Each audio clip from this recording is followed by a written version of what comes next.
आसमान का। और फरिश्तों ने कहा है जिब्रील आज इसके दरवाजे पर किस लिए आए हो, तेरा दरवाजा तुझे है नहीं, किस लिए आया है? उसने कहा जिसके लिए है वो भी आया है,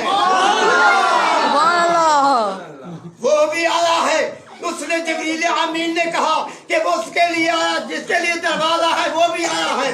फरिश्ते ने कहा कि उसके लिए तो खोला जाएगा। जिब्रील अमीन ने जब दरवाजा खटखटाया, फरिश्ते खुद खोला और मेरे आका हजरत मोहम्मद मुस्तफा अहमद मुज्तबा सर को आसमान के ऊपर जब चढ़ाया तो हजरत इब्राहीम अलैहिस्सलाम ने साथ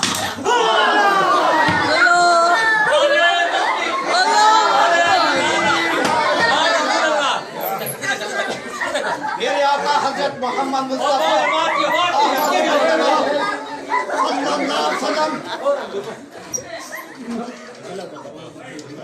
मेरे आका हजरत मोहम्मद मुस्तफा अहमद मुज्तबा सल्लल्लाहु अलैहि वसल्लम ने जब आसमान के ऊपर गए, अंबिया अलैहि सलाम सलामी दे रहे थे, इस्तकबाल के लिए